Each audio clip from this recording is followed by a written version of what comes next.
So while you're in the 2-minute EWO trade, because I know it can get long and boring and you're just sitting there watching the money roll in, all you need to do, track the whole thing. So think about this. If I was in this SPY, let's use SPY as a perfect example today. Here is the 2-minute EWO right here. This is the trade. This is where you entered. You're all golden. So here's what I would do the whole time you're just sitting in it. Just what I did. Hey, I entered here and I should be looking at this. And here's an exit point. Where's VWAP? Hey, here's the 200. Nice. Coach said if it does this, I should look for these things. Basically, you're keeping your mind occupied while you're letting the trade develop and keep on running and making money. The whole time, though, oh, it bounced off here and then it did this. And then I was over here and there's the thing. And oh, look at beautiful rainbow. Stop looking at the rainbow. And then, oh, look, and here it is. Right. So just let it run. And the whole time while I'm looking at all the down. options. Yep. Breaking it all down. Right. You could even leave the trade in the bottom right-hand corner here, and you can be looking at all the options. What were the prices? Where could it go? Should I be in this? What does this look like? Basically, you're just trying to keep your mind occupied while you are forcing yourself to sit in the trade, right?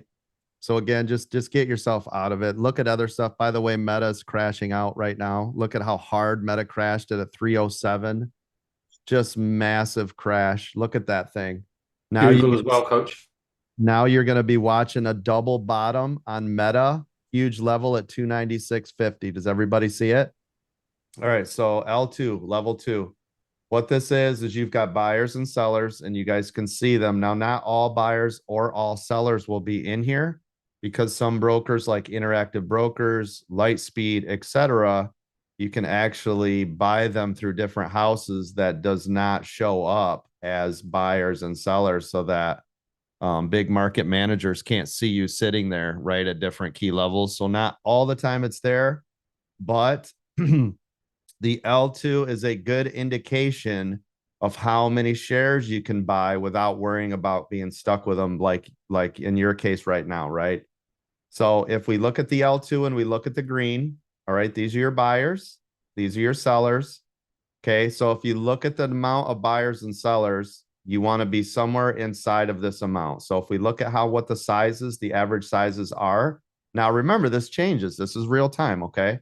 So if this is flying to the upside, you'll start to see buyers pour in, which means you can add more.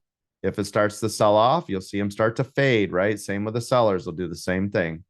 But if you look at this, the average size of a buy on SLE looks like around 100 to 200 shares. Do you guys see it? Up to 300. Okay.